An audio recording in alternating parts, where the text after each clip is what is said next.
Okay, have you ever felt like native English speakers are just talking way too fast? Yeah. It's like they're speaking some kind of secret code or just mumbling. Right. You shared a masterclass with me about speaking and understanding faster English, so we are diving into that today. Yeah, and I think it'll be great to not just figure out how to understand rapid-fire English, but also how to speak it more naturally and fluently ourselves. For sure, for sure. I saw in the source material, they talk about this shadowing technique. I'm really curious to learn more about that. But first, why does English sound so fast to non-native speakers in the first place? I think it's a few different things all coming together at once. One big thing is connected speech. Okay. Which is basically how words kind of blend together. Yeah. Instead of what do you want? It sounds more like wadaya wanna. Yeah. So it's not that the words themselves are faster. It's just they all kind of... They mush together. Yeah, they get mashed together, yeah. And then there's all those contractions too, right? Absolutely. Contractions and reductions are everywhere in natural English. And I think they definitely add to the speed. Things like, going to do, becoming gonna, or want to, shrinking to wanna. Yeah. It's like we like to be lazy with our words, but it makes it hard for people to understand. Yeah. No, what is this schwa thing I keep hearing about? Yeah, so the schwa... What is that? The schwa is a tricky one. It's like this chameleon vowel that changes based on the sounds that are around it. Oh, okay. It's this really unstressed, kind of mumbly sound you hear in words the classic example is banana. It's not banana, it's more like bunana. Yeah. It just becomes this lazy sound. So the schwa, it can pop up in any word then. Yeah. Not just, banana is the one everyone uses. It can even happen a bunch of times in the same word. Think of the word photography. Yeah. It's not photography, it's more like photography. Oh, wow. Okay, yeah. The schwa can really change how a word sounds. It really is like a secret code. I think an audio example would be really good here. Yeah. The masterclass actually gives an example of, I should have told you earlier, both at kind of a slower speed and a native speed. Okay. So let's listen to that. Sounds good. Audio plays, I should have told you earlier, followed by, I should have told you earlier. Yeah. It's crazy. It does. It's almost like two different languages. I can totally see why this is a challenge. Yeah. But what's cool is that you don't necessarily need to hear every single sound to get what's being said. Our brains are actually really good at filling in the missing information. That's good to know because, yes, some of that is impossible to understand. Okay, so how do we train our ears to be better at decoders of all this? Well, one really good way is to practice something called chunking. Okay. And basically, instead of getting stuck on each individual word, you try to hear phrases as units. Oh. It's kind of like how we read, right? We're not focusing on each letter. We group the letters into words. Yeah. And then phrases. Can you give me an example? Yeah, sure. Imagine someone's like, do you want to grab some lunch later? Yeah. If you try to pick out every single sound. Yeah. It's just a jumble, right? Yeah. But if you kind of chunk it together in your mind, you want to grab some lunch later. Right. It becomes way more clear. Oh, yeah. So you kind of get the big idea. Yeah, you're listening for the key idea and not every little word. Exactly. Cool. That kind of leads into the next thing, right? About listening in layers. It does, yeah.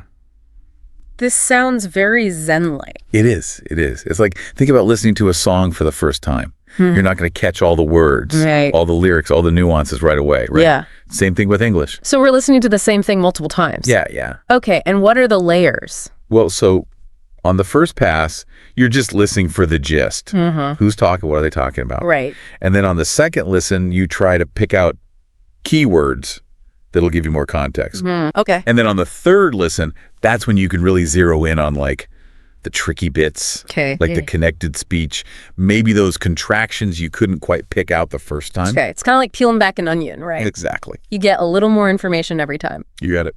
Cool. We actually have a dialogue example in the masterclass that we can use to try this. Perfect. Audio plays.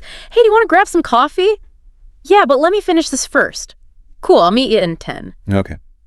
So how would we use this layered listening for this little coffee shop conversation? Okay, so on that first listen, you're getting, two people are going to get coffee. Yeah. Easy. Then on that second layer, you might pick out keywords like coffee, maybe finish this, and then 10 minutes. Okay. So now you're getting a better picture of what's going on. Right. And then finally, on the third listen, you can really zoom in. Like, okay, do you want it? Yeah.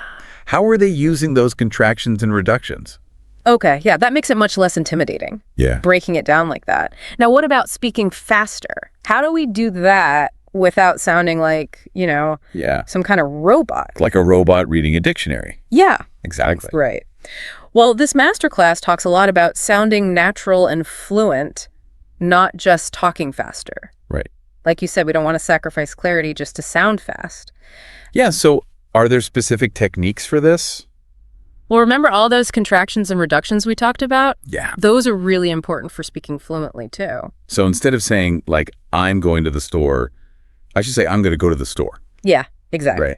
Oh. And it might feel a little weird at first, It does. but I promise it just makes your English sound smoother and more effortless. Okay. But how do we actually get used to doing that? Right. Well, that's where that shadowing technique comes in. Okay. So you are going to be like a vocal chameleon. You listen to a native speaker. Yeah. Say a phrase or a sentence. You pause it, and then you try to repeat exactly what they said, Okay. matching their pronunciation, intonation, and speed. So like, what are you doing? I should say more like, what you doing? Perfect, yeah. Okay. And you can start slow, and then as you get more comfortable, you can speed it up. That's cool. Are there any other techniques we can use? Yeah, another one is linking. Okay. So like native speakers, we just do it naturally, but it's something that you might have to practice consciously if you're learning. Okay. So like, for instance, not at all often becomes not at all. Oh, wow. Yeah. So the tan sound from not blends with that vowel sound of at. Oh, that's so subtle. Wow. It is. I want to try a little fast reading challenge. Can I? Yeah, let's do it. Okay. So the source material has the sentence, would you like to go to the movies later? Yeah. How would a native speaker actually say that? Probably something like, would ya? Like, go to the movies later. Wow, that's a mouthful. Okay, so I'm noticing would you becomes would ya, to is like ta, and the like disappears before movies. Yeah. Wow. It's all about those smooth transitions. Yeah. Okay. I can already tell I need to practice that one. We've been practicing here in this nice, perfect little world, right? Right.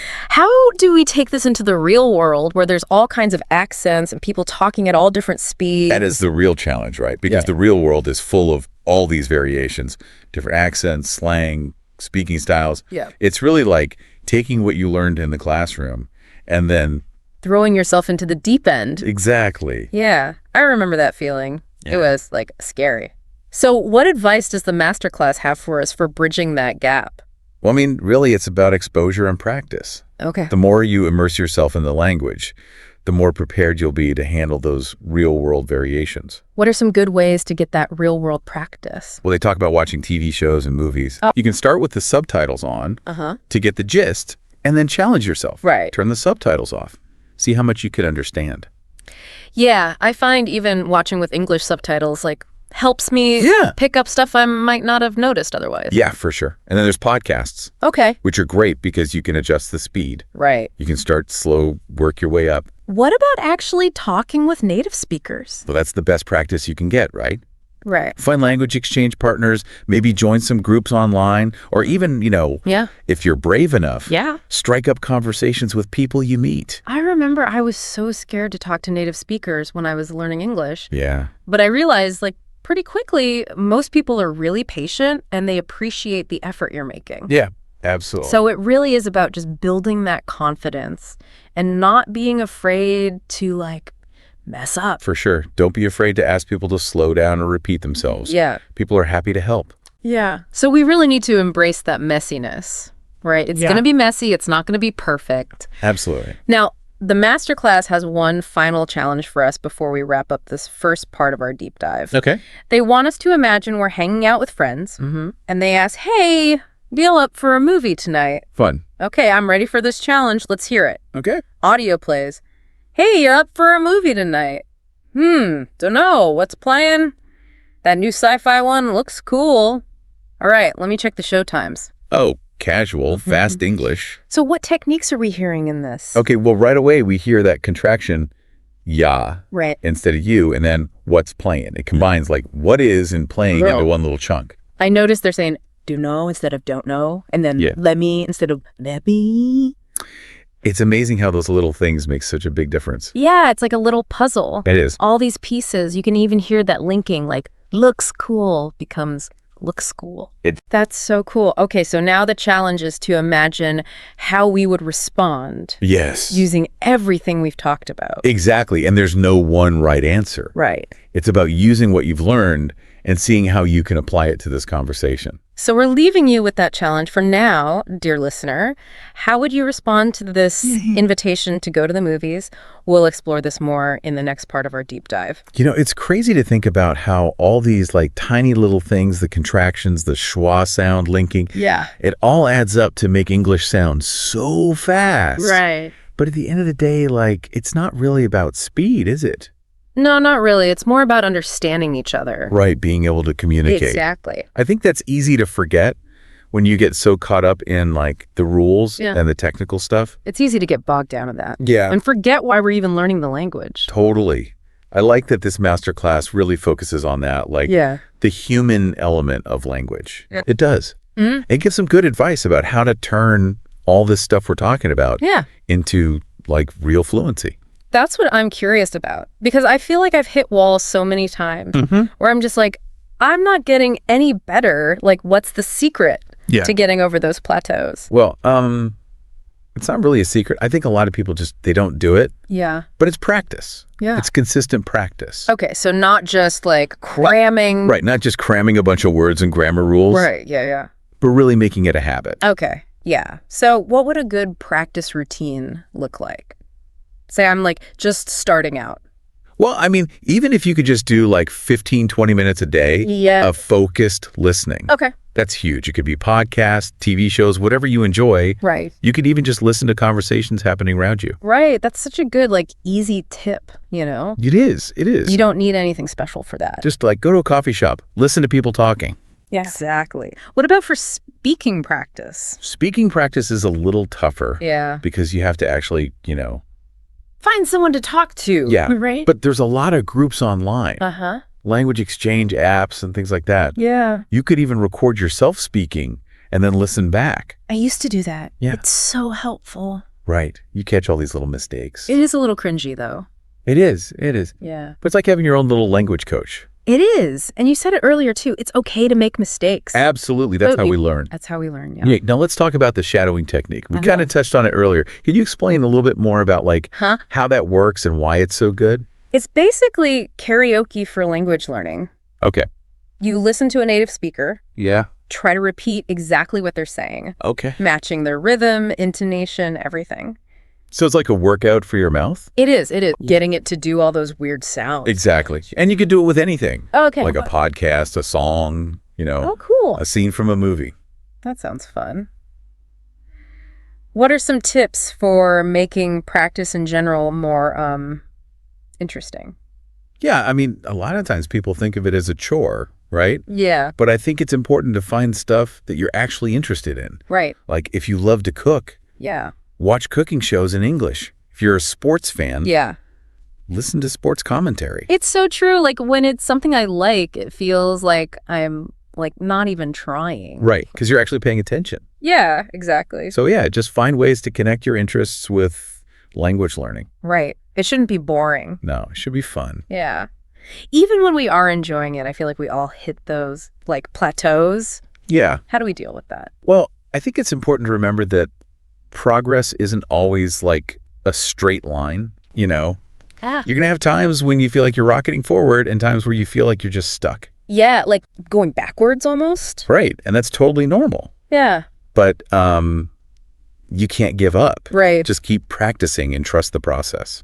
It's like when you're working out, right? It is. It is. You hit those plateaus. It's like, I'm doing all this and nothing's happening. Right. But just like with fitness, consistency is key. Okay. Just keep at it. And celebrate those like little wins, right? Yes, absolutely. Yeah. Because it's easy to get focused on this big like end goal. Yeah. And forget how far you've come. Right. It's like looking at old pictures of yourself like, oh my God. Exactly. You make so much progress. Yeah. And that actually brings us to like confidence. Right. It does. Because when you can understand and be understood, you feel more confident. You feel more like able to... You're not just a passive observer, you're an active participant. Yeah. A whole new world opens up, basically. It does. It does. Yeah.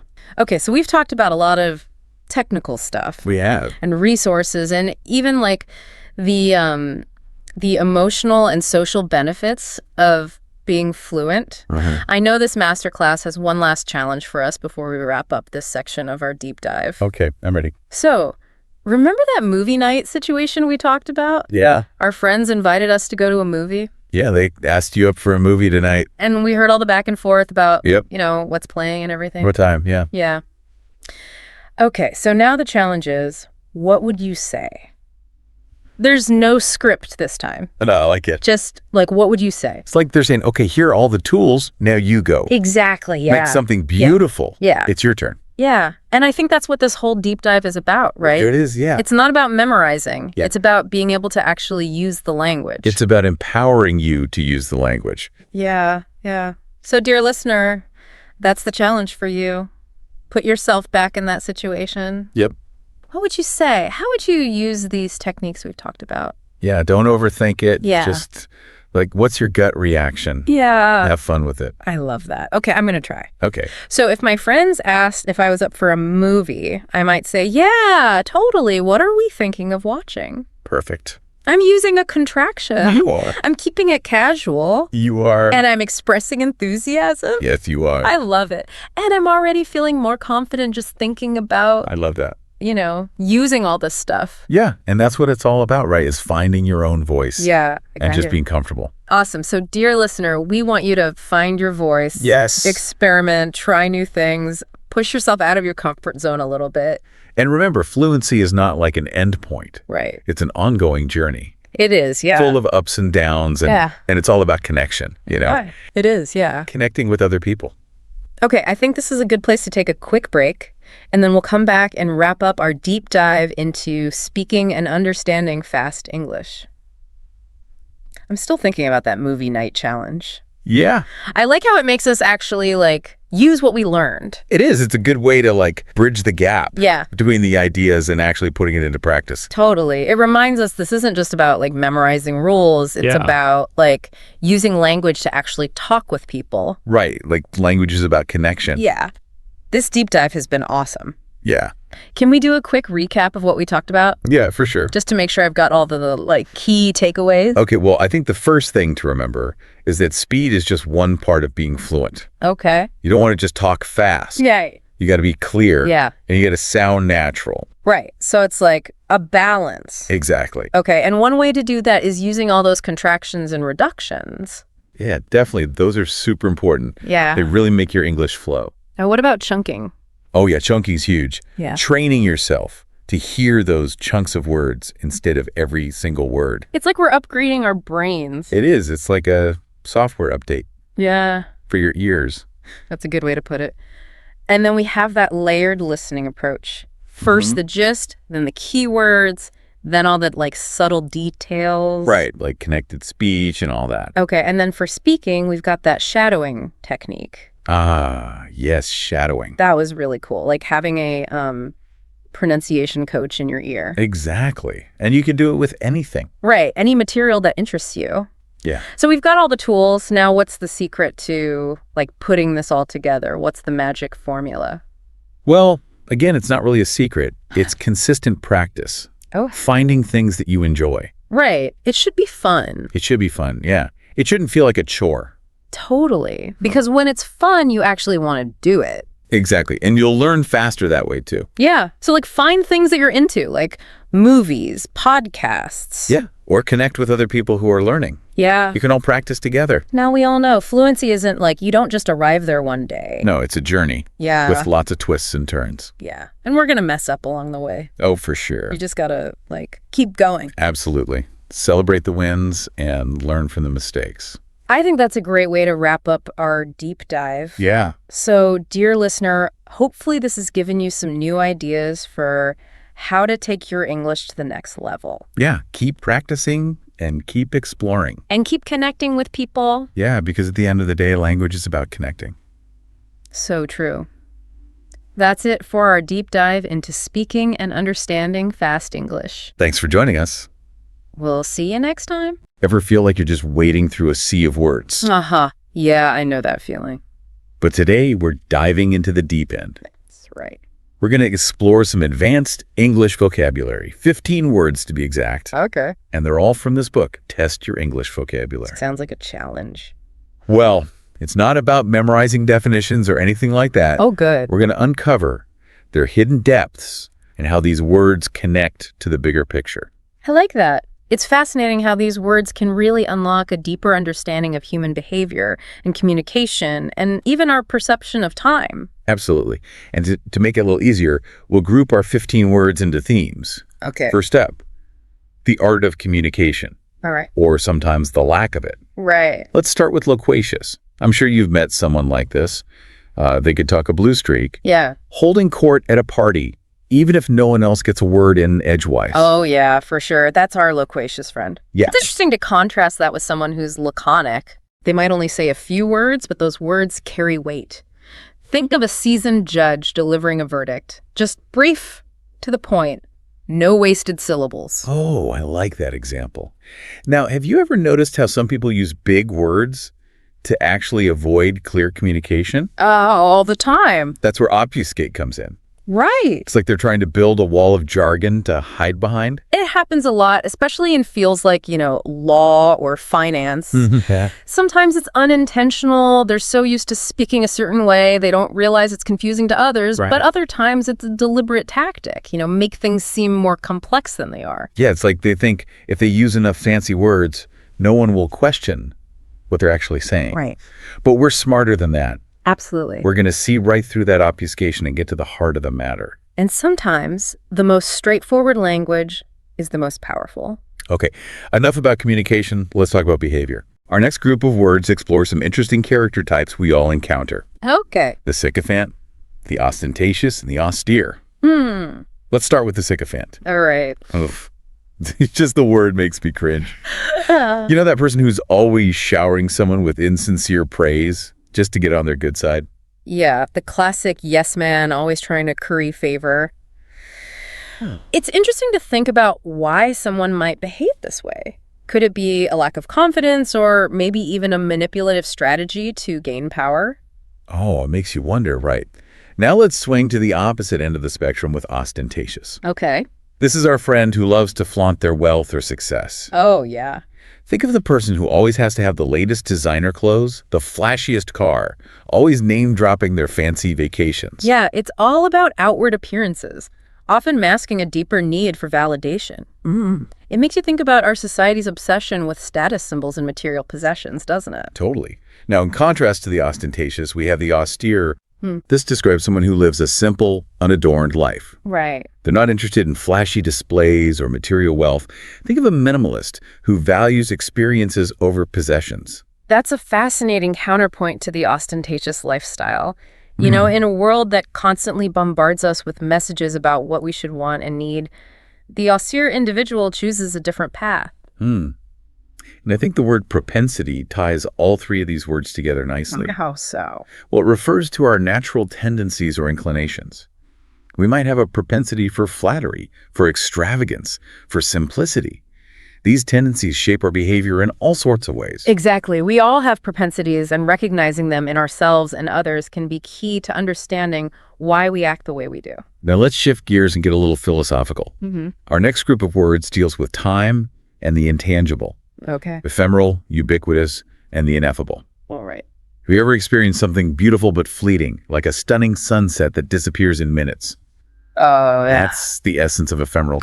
It's about recognizing the beauty in transience, in those moments that are precious because they don't last. In a world that often values permanence and stability, the ephemeral reminds us to cherish the fleeting moments. That's beautifully put. Now, on the flip side, we have ubiquitous, which describes something that's absolutely everywhere. It used to be rare to see someone using a smartphone, but now they're ubiquitous. You see them on every street corner and every cafe. Yeah, it's incredible how quickly things can shift from novel to commonplace. Right. The ubiquity of technology, for example, has had a profound impact on our lives, for better or for worse. And finally, we come to ineffable, which might be my favorite word of the bunch. Oh, why is that? Well, it describes something so profound, so awe-inspiring, that words simply cannot capture it.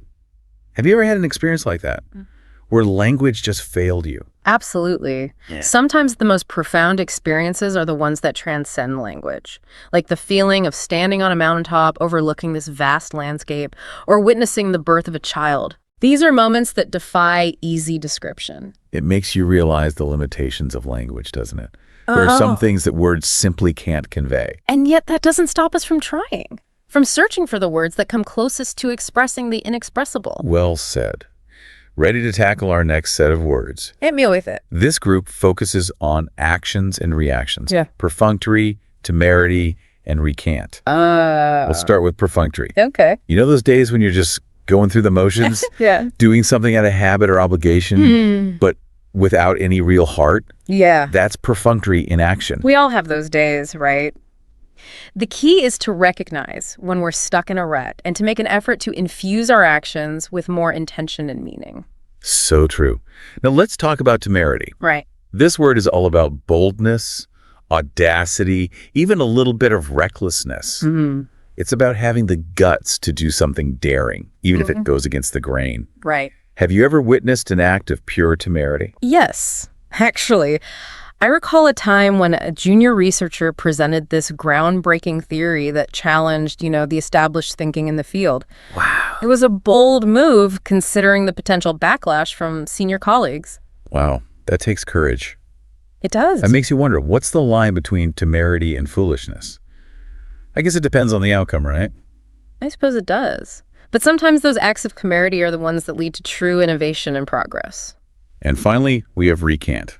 Okay. This is about taking back your words, admitting you were wrong, often in a public way. Right. It could be a politician retracting a statement, a scientist revising a theory, or someone simply owning up to a mistake. It's a powerful act, recanting.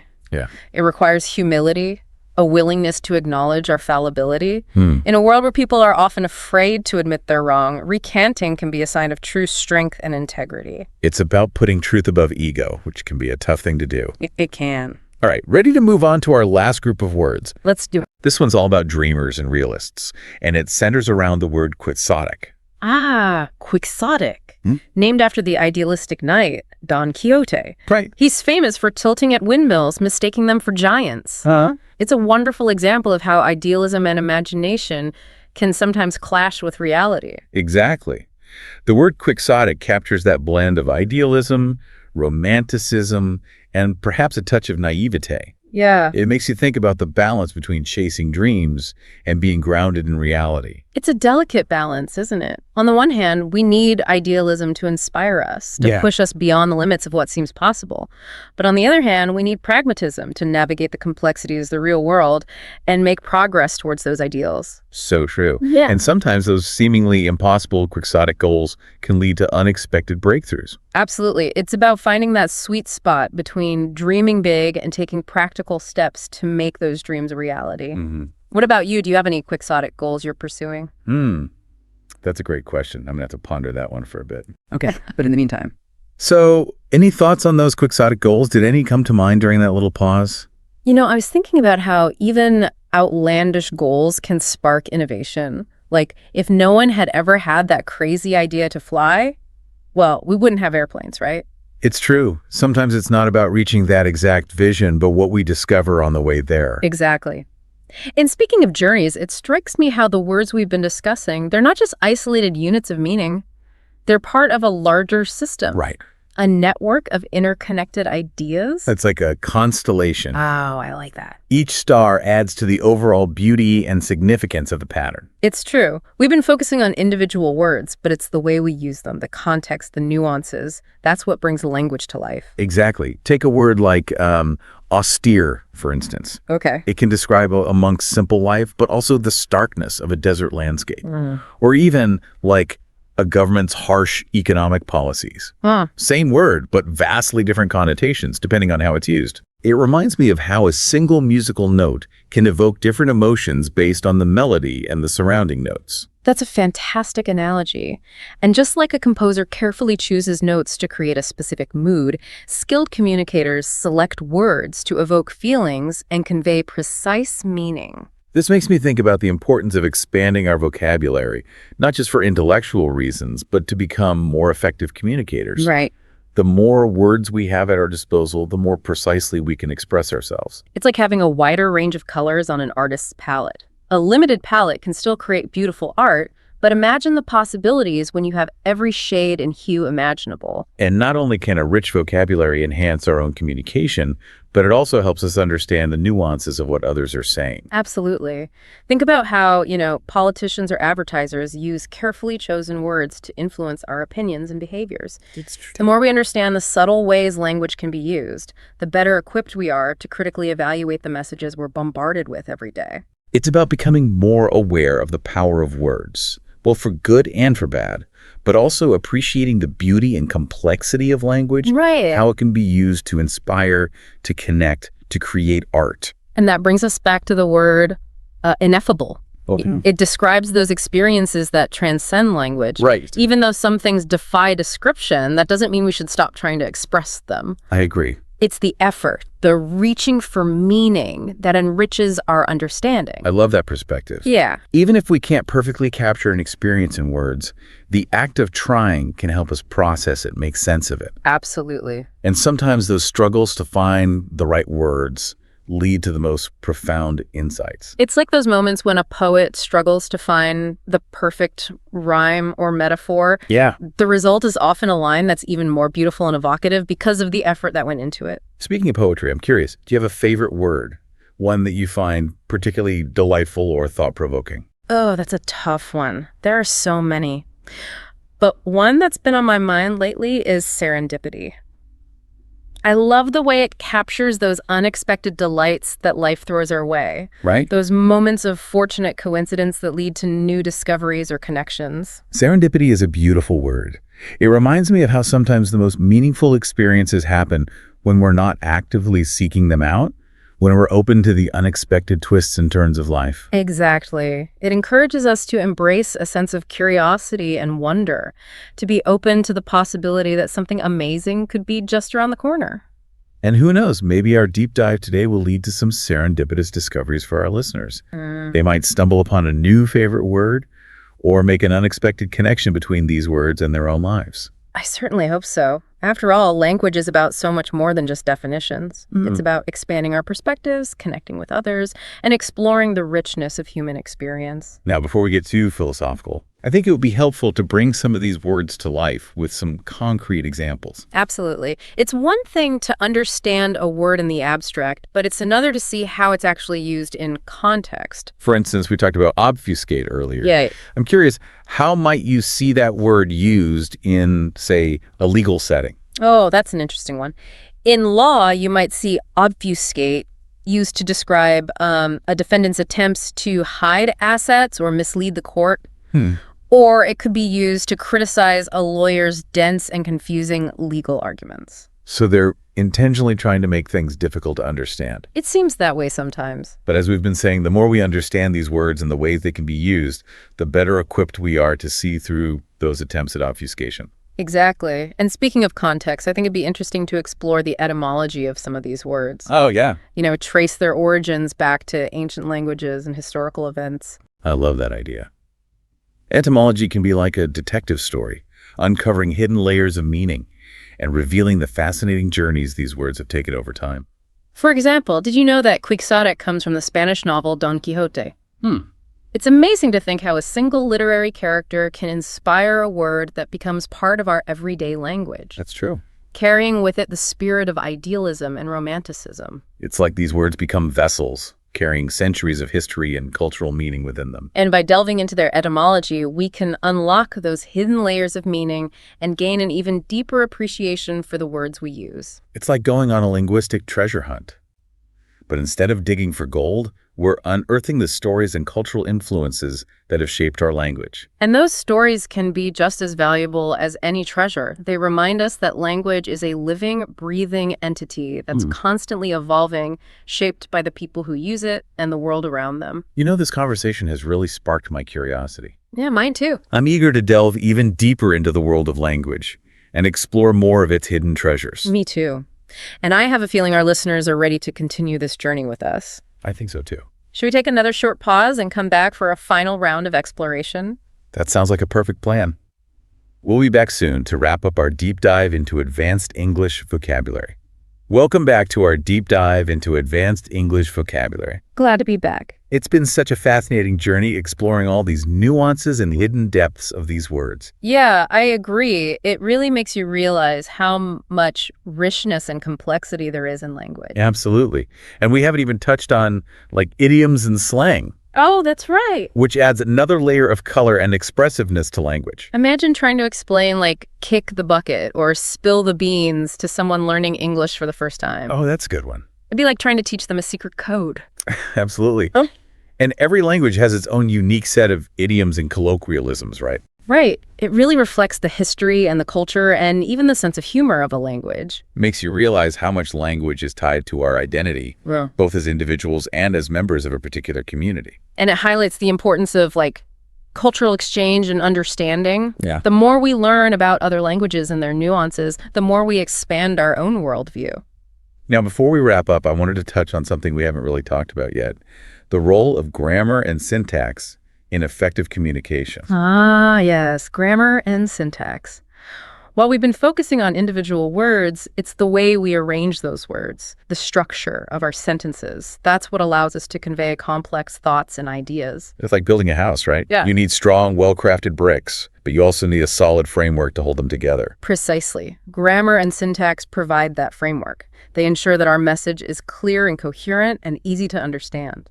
It's amazing to think about how even a slight change in word order or punctuation can completely alter the meaning of a sentence. A misplaced comma can lead to all sorts of ambiguity and confusion. So true.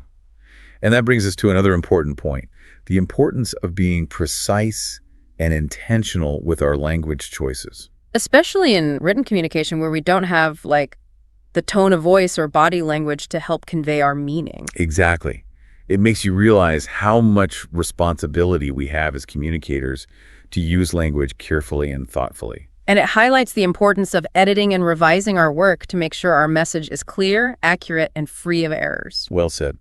Now, as we come to the end of our deep dive, I want to leave our listeners with a few key takeaways. Okay. First and foremost, language is constantly evolving. It's true. New words are being coined all the time. Old words take on new meanings. It's like a river, Yeah. always flowing and changing shape. Which means we need to be lifelong learners. Always curious about language and how it's being used in the world around us. I also want to encourage our listeners to embrace the power of language, Absolutely. to see it as a tool for connection, for creativity, for making a difference. Words have the power to inspire, to inform, to persuade, to heal. But they can also be used to harm, to deceive, to manipulate. So it's crucial that we use them responsibly and ethically. Couldn't agree more. And finally, language is a source of endless fascination and delight. There's always something new to discover, some hidden meaning to uncover, some unexpected connection to make. That's one of the most beautiful things about it. So keep exploring, keep learning, keep playing with words, and most importantly, never stop being curious about the incredible power of language. Well said. Until next time, keep diving deep into the world of words. Welcome to the Deep Dive. We are going deep on leveling up our English today. That's right. And we have got this resource, Uh-huh. Vocab Advanced 2010.pdf. Okay. It's Yeah. it's kind of amazing. Oh. You ready to get into it? I'm ready. Okay, so Let's go. Vocab Advanced 2010.pdf. Okay. It's for advanced English learners. Yeah. What does that even mean? Basically, if you're feeling good about the basics, Right. this is gonna Okay. take you to the next level. So it's I can speak English, but I want You to own it. own it. Own it. Yes. That's a good way to put it. Okay, cool. Yeah. So the first thing I noticed Mm-hmm. was this section on prepositions. Okay. Now, I'll admit Yeah. prepositions trip me up They're so tricky. sometimes. I know, they really are. But, I mean, little words, but yeah, they're so small, but they can really Yes, they mess really you do. up. And so I thought it was cool Mm-hmm. that they're in here Right. and they have simple examples. Yeah. Like they show you how to use by Yes. for different types of transportation. Totally. By bike, Yeah. By bus. by plane. By train. Yeah, I love it. it's great. Yeah. And then there's this other part Okay. that talks about the difference between on account of, Yeah. because of, Yes. and due to. Oh, interesting. And I've always thought that they were I know a lot of people think that. basically the same. Yeah. But I guess they're not. They are similar. Okay. But on account of is definitely the more formal one. Oh, okay. So like if I'm writing an email Exactly. to someone important. Yes. Use that one. Okay. Yeah. Got it. All right. So we've got the prepositions. Right. Now we're getting into the like the real meat. The good stuff. Of the vocabulary. Yeah. And this section on thinking really caught my eye. Yeah. Because you know how sometimes you just say, I think all the time. Yeah, we all do. And it's kind of boring. Yeah, exactly. So this gives you all these other ways to express what you're thinking. Express your thoughts. You can say, I deduce, or I speculate. I assume. Yeah. It's very cool. I really like that. I like that a lot. Yeah. Especially, I think, if you work in a professional setting. Totally. It would be really helpful. Definitely. To be able to express yourself clearly. Yeah, and be persuasive with your ideas. Absolutely. Yeah. Okay, so then from thinking, they have this whole section on leisure activities. Yeah. So like if you like to play sports, or if you like to listen to music. If you have hobbies. Yeah. This is the place for you. This is where you go to find the vocabulary. To talk about all those things. Yeah. Exactly. I love that because I think learning new languages, it opens up so many possibilities to connect with people. I completely agree. And being able to talk about something you're passionate about is a great way to like build relationships. It is like a common ground. Yeah, exactly. Yeah. And then speaking of connecting with people, they have a whole section on travel. Of course. Which I think is so cool. So important. Because if you can book flights, navigate foreign cities, and talk about your trips in English, that's amazing. It opens up the whole world. It really does. Yeah. Okay. I'm ready to book a trip right now. Let's go. But hold on, before we go. Okay. We got to talk about these sections. That are called verbs and nouns. Yes. So those are good. What's the deal with those? Yeah, basically they give you a ton of action words. Right. And then the nouns that go with them. Okay. Like the corresponding nouns. Got it. It's really helpful for making your English sound more varied and sophisticated. So like instead of using the same verb over and over again, you had options. I have options. So you got choices. I can mix it up. Okay. I like that. Yeah. And it also helps you understand those subtle differences in meaning. Like when a verb becomes a noun, it just adds more nuance to your language. So beyond just learning the words, I'm learning how to like really use them properly. Use them well. Yes. That's awesome. Yeah. Okay, but you know what always gets me? Okay. It's those idioms. Yeah, the idioms. Those expressions that just... They're so tricky. I know. You don't make any sense. Sometimes. Yeah. Yeah. If you try to like translate them directly. Exactly. You can't translate them literally. You can't know. But luckily, Vocab Advanced 2010.pdf has got us covered. They do. They do. They have a whole section. They have a whole section on idioms. On idioms with prepositions. Yes. I love that. It's so helpful. So helpful. Yeah. Because there are so many idioms that I've been afraid to use because I didn't want to. You don't want to sound silly. Sounds silly. Yeah. Yeah. And this is going to help me feel more confident. That's great. Using them. Awesome. Okay, so from those tricky idioms, we're going into this like deeper section on society. Yes. Which talks about like socialization. Interesting. Peer pressure. Big topic. The generation gap. Yeah, that one's always relevant. Right. Yeah. Like it never goes away. Yeah, you would think it would go away. You'd think. But it never does. Nope. And then it just keeps going. And this document keeps going. This document keeps going. Yes. We've got education, multicultural society, important, mass media. It's like they thought of everything. Yeah. They knew what we needed. What we needed. Yeah. That's amazing. They did good. Okay. All right. So I'm realizing. What are you realizing? It's not just about knowing all these like fancy words. Okay. It's about like understanding how they all connect. It's the connections. Yeah. It's the big picture. It is. It's pretty cool. It is. Okay. We've barely scratched the surface. We've barely started. Yeah. What else? More. What else is coming up? Well, next. We're going to get into some of the heavier topics. Keep bringing it up. Law and order, the economy, and even politics. Oh, boy. Buckle up. Okay. That's going to be good. I'm ready. All right. So we're getting into the heavy stuff now. Yeah. Let's do it. Law and order. Okay.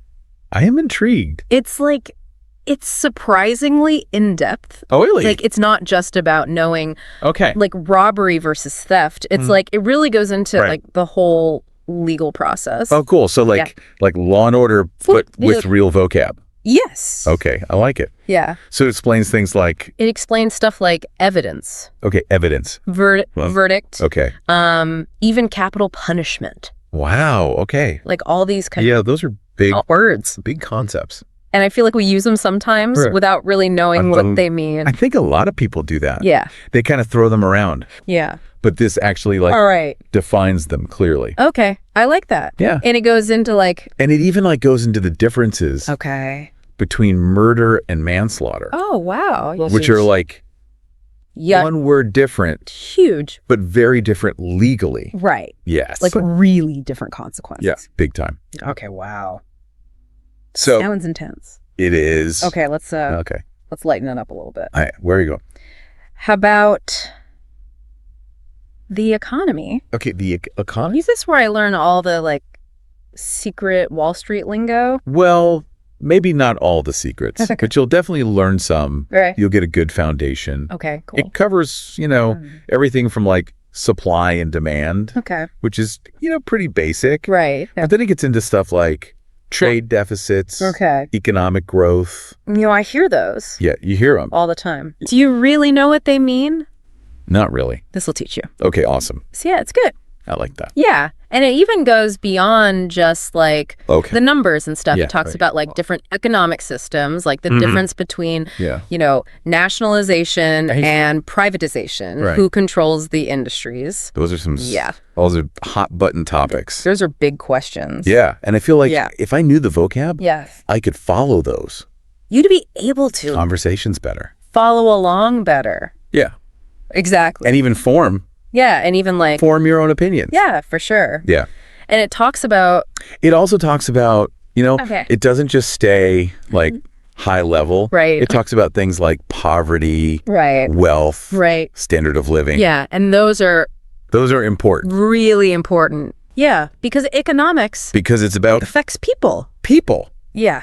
Yeah, it's easy to forget that. It is easy to get lost in, We're looking at, all the charts and graphs. yes, exactly. Fuck it. It's about people's lives. It's about people. Yeah. Yeah. Okay, cool. So Sure. we've covered law, Yeah. the economy. The economy. I feel like I'm getting smarter already. I hope so. All right, so, and now let's move on We're moving on to, politics. politics. Yes. Okay. Which is, I'm a little nervous. well, it's a fascinating section. Oh, It really unpacks Okay. everything from like different political systems, Yeah. different ideologies, Right. to like, Yeah. you know how elections work, international relations, Okay. the whole shebang. Oh, that reminds me. What's that? My friend was trying to explain to me the difference between proportional representation. And That's a tricky one. I couldn't remember what it's called, I know. but I was like, It's a mouthful. I know. Yeah. I was like, I know there's two different systems, Yeah.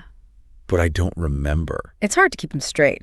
what they are. Yeah. Is that something It is? this covers? It is. Fine. It explains it really well, too. Okay, so basically, Basically, proportional representation. proportional representation is all about Okay. giving parties seats Uh-huh. based on their percentage of the vote. Okay. So, like, if they get Right. 20% of the vote, They get 20% of the seats. they get 20% of the seats. Okay. Whereas first past the post is Yeah. whoever gets the most votes wins, even if it's not the majority. it's not a majority. Okay. Yeah. That makes so much more sense. I'm glad it's clear now. It does. Yeah. Okay. And I can see how And you can see how that that could really affect like Yes. the outcome of an election. It changes everything. Yeah. Yeah. Wow. Okay, cool. And it goes even further. Oh, really? It talks about the concept of balance of power in democracies. Okay, so that's like Yeah, like how different different- branches of government that like no one has. kind of keep each other in check. Too much power. Yeah, Right? nobody gets too powerful. Okay. Yeah, and it Yeah. stresses the importance of an impartial judiciary, Right. So the judges are fair and unbiased. fair. Okay? It's all about making sure Right. the system is fair for everyone. I like that. Yeah. It's like they did a good job it's of, taking these big concepts I like it. and making them digestible. Yeah, making them make sense. Yeah. Okay. You feel smarter? I do feel a little smarter Yes. about politics now. That's what we want. Thank you. You're welcome. Okay, so we've gone through, So we've done law, we've done the we've economy, done politics, politics. but we're not done. Oh, there's more. There's more. Okay, hit me.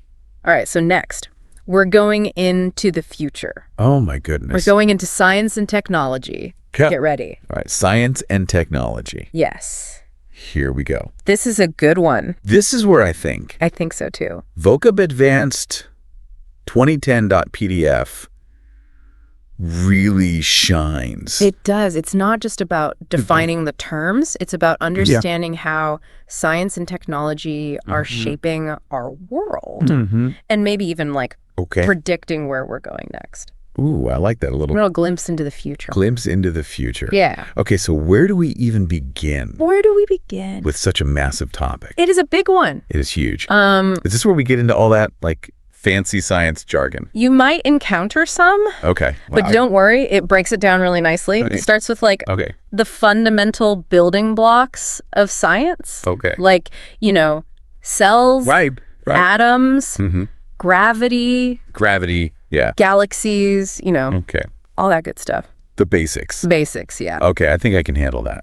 I think you can. But I have a feeling But it gets a little more complicated. It does get more complex. Okay. Yeah, like we get into things like do. genetic engineering, Ooh. Good. which is like, you know, Right. manipulating the building blocks of life. Yeah, that's a big one. That's a big one. And cloning, Yes. which I feel like brings up Which brings up a lot of ethical questions. so many ethical questions Yeah. about identity and, you know, Like, what does it even mean what does it mean to be human? to be human? Yeah. It's a big one. Yeah. So it's pretty amazing It is. To think about how far how far we've come. we've come. Yeah. But I also wonder, like, Makes you wonder. are we opening Pandora's box? Right. Like, are we going too far? Yeah. It's a valid question. Yeah, and I think That's why this is why this vocabulary is so important. vocab is so important. Because we need to be able to You need to be able to talk about it. talk about it. Yes. Like, intelligently. Exactly. And, like, have these, have these conversations Okay. and weigh the pros and cons. right, like automation, for example. Okay. Automation. Good one. On one hand, you know, it Could be amazing. like free up our time. Right. More But on physical. the other hand, it's like, But then that happens to the workers. exactly what happens to the jobs. Yeah. Yeah. Big questions. Big question. And we need the words. We need the language. Yeah. To talk about it. Yeah. Okay. And it's not just about automation, though. Okay, what else? There's so much more in this section. Oh, there's more. Like, we've got artificial intelligence, Okay. which is like already here. Right, it's happening. It's happening. And Yeah. then there's like nanotechnology. Nanotechnology, Okay. just like, I don't even know. it's like manipulating matter Okay. at the atomic level. Okay, hold on. Yeah. That sounds like, It sounds like sci-fi, but it's Yeah. becoming more and more real. wow. And we need the words to talk about it. Yeah, to understand it. And understand it. Okay. Yeah. I'm starting to feel like Like your brain needs an upgrade. I need like a brain upgrade. Yeah. Okay, but speaking of like Okay. the future of the planet, Yes. we're talking about all this cool technology, but like what about the environment? That's a huge question. It is. And this document doesn't shy away from it. Okay. It dives right into terms like Okay. climate change, Right. pollution, Yes. renewable energy, Yeah, the important stuff. the big stuff, yeah. And it's crazy to think, it is crazy those words are like in our everyday vocabulary now. They're everywhere, Yeah, which means like which means these issues these are big issues. are real. Yeah, They're important. very real. We got to talk about them. Yeah, and the fact that we're, Talking about them. and I think it's good that, Talking about them means yeah, like we're becoming more aware. yeah, more aware, and we're having those conversations. Yeah, we are. So that's a good thing. Okay. Yeah. So it seems like It does seem like technology could be technology could be part of the solution. part of the solution. Yeah. Right? Like I see it talks about Yeah. genetically modified crops, sustainable development. Yes. It's all connected. It is all connected. So it really is like it's a reminder that technology is a tool. technology is a tool. And it's like, how are we Yeah. going to use it? How are we going to use it? Right. Yeah. Hey, big question. Okay, we're going through all of this. Yeah, what are you thinking? I feel like I've had Like a mental workout. a mental workout. Yeah. It's making me think about Makes me think about how powerful language is. Language is powerful, and having the right words. Yeah, like if you have can make all the difference. the right words, you can express yourself better. express yourself. You can understand better. Understand. Yeah. Yeah, it's amazing. I'm so with you on that. It's been a journey. It has been a journey. And Vocab Advanced 2010.pdf. I know, it's so much more. It's so much more than just a list of words. There's just a list. Yeah. It's like a key. they gave us this key to unlock all these different worlds and ideas. Yeah, from Law and Order to the economy to science and technology to the human experience. Like, it's amazing. It's pretty cool. So I'm walking away from this deep dive feeling very inspired. That's awesome. Thank you. You're welcome. And to our listeners, thank you for joining us. Thank you, guys. On this deep dive into vocabulary. We hope you learned a lot. We hope you had fun. Yes, we did too. We did. Yeah. Until next time. See you next time. Keep those brains buzzing. Keep learning. And keep those words flowing. All right. So, sometimes I feel like I'm stuck in a bit of a vocabulary rut, using the same words day after day. I know what you mean.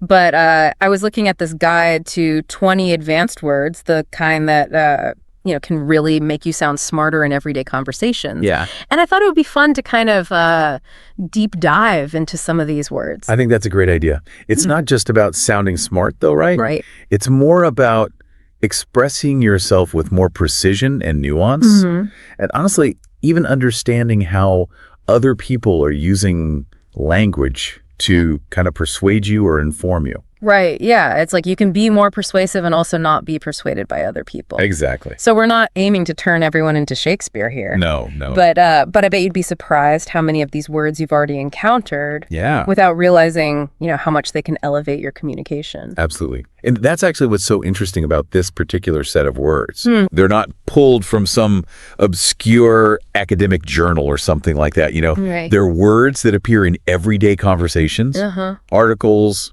books, you name it. Yeah. So knowing them inside and out, that really makes you a better speaker. Yeah. But it also makes you a more critical listener at the same time. Yeah, that's a great point. It's like having a secret decoder ring for the English language. I like that. Yeah. So let's unlock some of these words. Okay. What's our first one? Well, we'll start with intriguing. Now, on the surface, it just means very interesting. Yeah. But think about the difference between saying, that movie sounds interesting. Right. Versus, that movie sounds intriguing. Ooh, yeah. Intriguing definitely has more weight to it. Right. It's like you're saying that movie has hooked your curiosity and you need to know more. Precisely.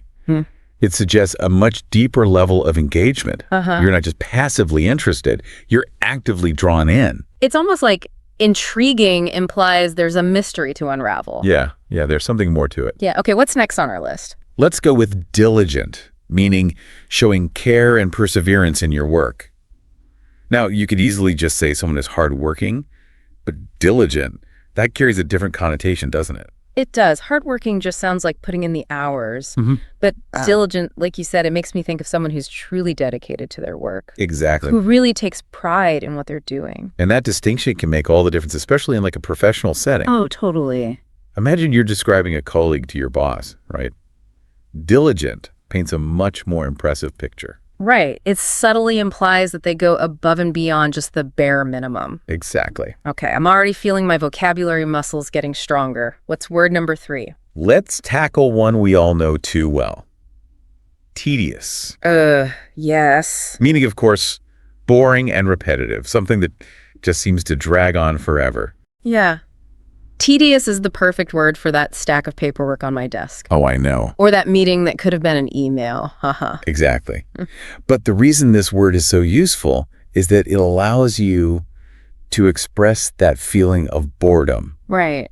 In a more sophisticated way. So instead of just groaning that something's boring, using tedious actually makes you sound more articulate. Precisely. Right. And it also allows you to be more specific about, what kind of boredom you're experiencing. Okay. Tedious implies a sense of monotony, of having to do something repetitive and unchallenging. That's a good point. It's like saying, this is boring and it's making me feel drained because it's just so mindless. Right. And by using that kind of nuanced language, you're really signaling to others that you're thoughtful and attentive to detail, even when you're describing something, negative. Okay, I can definitely see how that could come in handy. Let's keep going. Okay. What's our next word? This one's a big one, and we hear it used a lot, especially these days. Unprecedented. It means, quite simply, never done or known before. This is definitely a word that carries a lot of weight, especially in the news. Oh, yeah. You know, it feels like every other day there's some unprecedented event happening. I know, right? But that's why it's so important to understand its true meaning. Okay. Unprecedented isn't just about something being new or different. It's about something being truly groundbreaking. Yeah. Something that breaks the mold. So it's not just about a change, it's about a truly significant shift. Exactly. That's never, ever been seen before. It's about recognizing those moments in history or in science or culture that just completely change the game. And by using unprecedented correctly, you know, we can avoid kind of diluting its power and make sure that it's used only when it's truly warranted. Absolutely. It's about using language with precision and impact. Okay. That's 4 words down, 16 to go. Wow, we're making progress. I know, I'm feeling more confident already. That's great to hear. What's up next? Let's aim for completeness with comprehensive. Okay. This word signals that something is complete, thorough, including all the necessary details. So instead of just, you know, asking for a report, I could ask for a comprehensive report. Yes. Meaning I want all the data, all the analysis, no stone unturned. Exactly. And imagine, like, you're reading a review of some new gadget, right? A comprehensive review that would cover all its features, the pros and cons, comparisons to other similar products, and so on. It's like saying, give me the full picture, leave nothing out. Precisely. Comprehensive just implies a level of depth. And thoroughness that goes, you know, beyond the surface. I can see this word being useful in all sorts of situations. Oh, yeah. Work, research, even just planning a trip. Absolutely. Okay, what's word number 6? Let's get a little more nuanced here. Okay. With subtle. Okay. This word describes something that's not obvious, delicate, or understated. Ooh, subtle is a good one. It's like noticing those little details that most people might miss. Yeah. Like a subtle hint of spice in a dish, or a subtle change in someone's mood. Exactly. And this word is all about being perceptive, about paying attention to the fine details. Yeah. It suggests a level of awareness and understanding that goes beyond the superficial. I love that. It's like saying, I see what you did there, but in a much more sophisticated way. Exactly. Subtle implies a deeper level of observation. And insight. This is great. We're already starting to unpack some really interesting words here. I know, this is fun. What's up next? This one might hit a little close to home for us. Jargon. It refers to the specialized language used by a particular group or profession. Oh, yeah. I think we're all guilty of using jargon sometimes. It's so easy to fall into that trap. I know. Especially when you're talking to people in your own field. But being aware of jargon and knowing when to avoid it, I mean, that is crucial for effective communication. Yeah. Think about it. Have you ever been in a conversation where you felt completely lost? Oh, yeah. Because everyone was just using all these technical terms that you just didn't understand. Absolutely. It's like they're speaking a different language. Yeah. And it makes you feel so excluded. Yes. Or even intimidated, you know? Exactly. So while jargon can be useful, you know, within a specific group, it's important to remember that clear, simple language, that's usually the best way to communicate with a wider audience. Right. It's about making sure that everyone is on the same page, you know, regardless of their background or expertise. Okay, what's word number 8 on our list? Let's talk about ambitious. Okay. A word that often gets thrown around. But do we really understand its full meaning? It's more than just wanting to succeed. Yeah. It's about having this strong desire to achieve something truly significant.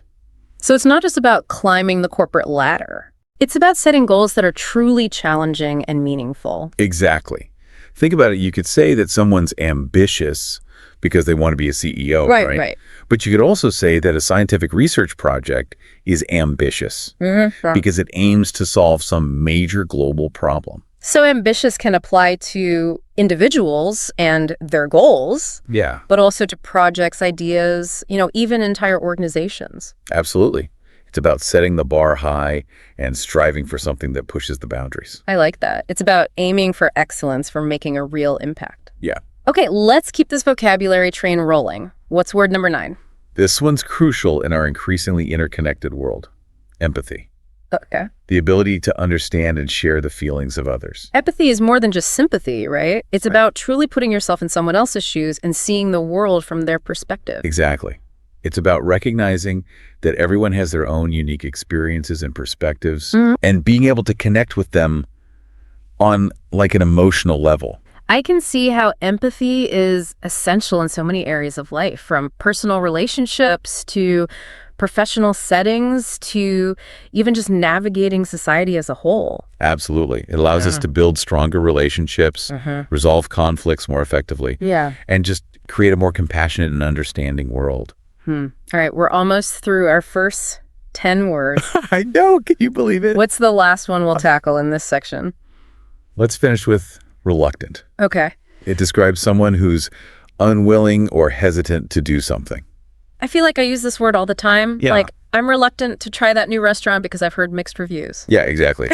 Or he was reluctant to share his ideas because he was afraid of being criticized. It's about expressing a sense of hesitation or reservation without being outright, negative or dismissive. Right. And sometimes that hesitation, it's warranted. Totally. Reluctant can signal that you need more information or convincing before you're ready to fully commit. Okay, so we've covered 10 fantastic words already. I know, it's amazing. I can already feel my communication skills leveling up. Me too. But this is just the beginning, right? This is just the tip of the iceberg. We've got 10 more words to explore in the next part of our deep dive. Oh yeah, we're just getting started.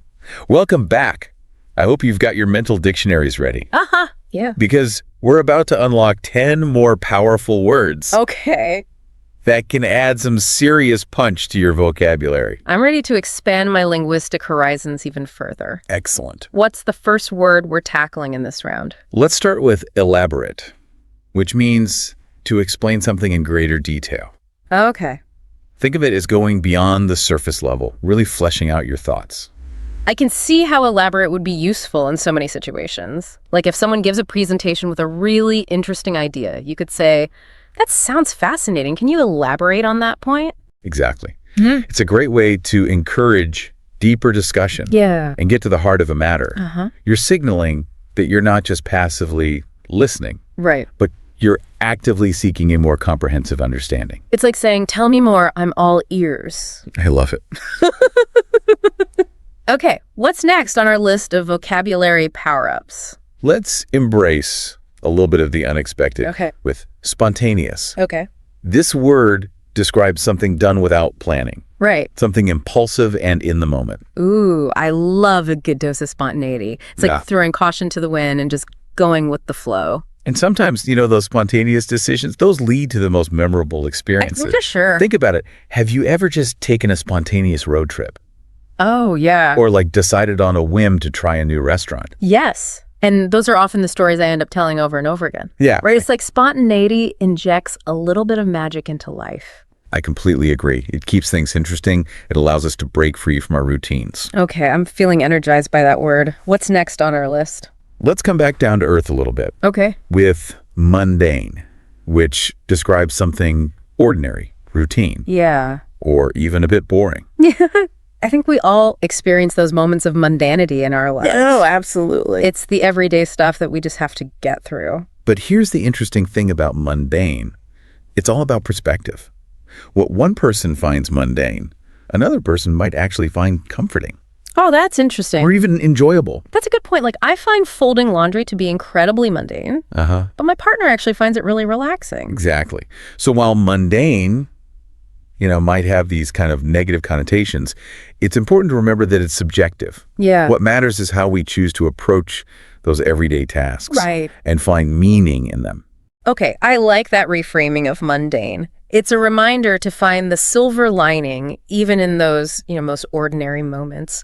What's our next word? Let's get real with candid, Okay. which means open, honest, and straightforward. Candid. I appreciate people who are candid.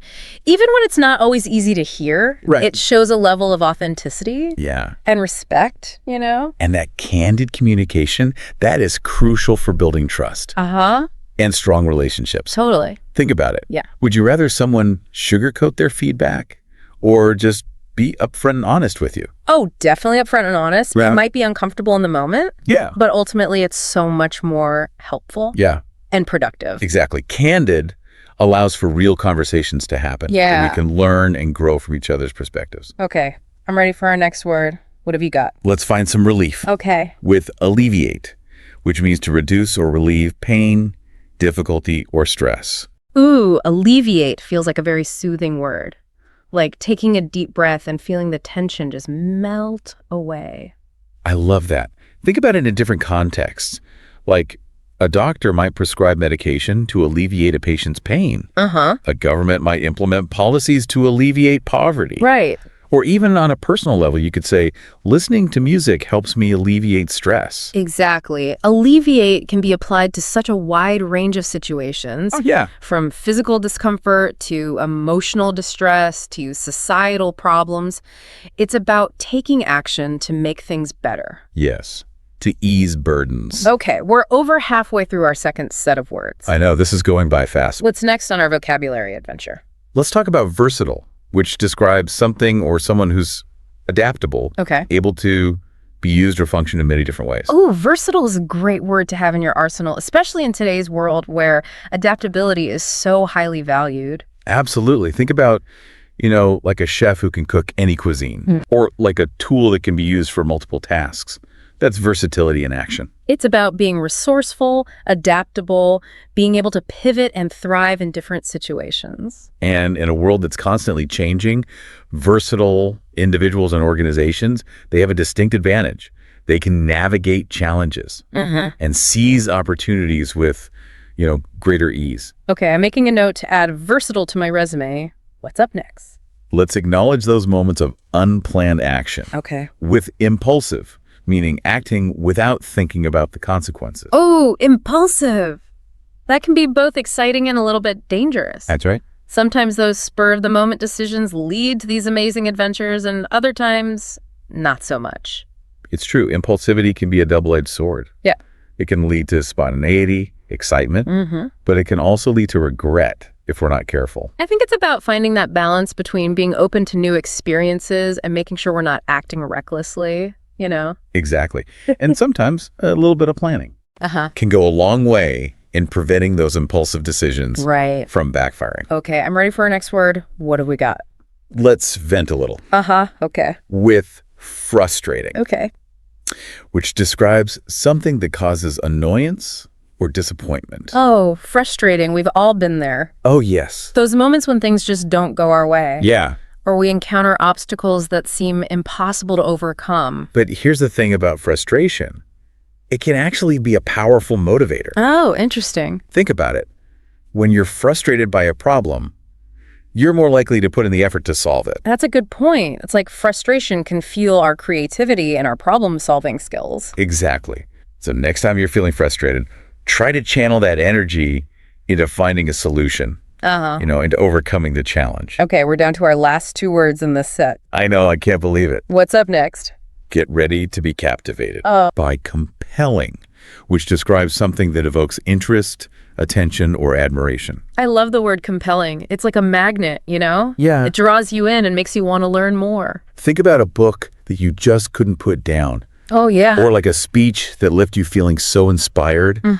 Those are examples of compelling content. It's about creating something that truly resonates with people. Yeah. That leaves a lasting impact. And it's not just limited to words, like a compelling piece of art, a compelling performance, Yeah. even a compelling personality. All of those can have that same magnetic effect. Okay, on to our final word for this segment. All right, let's do it. What do we got? Let's conclude with the power of resilience. Okay. With resilient, meaning able to recover quickly from difficulties or setbacks.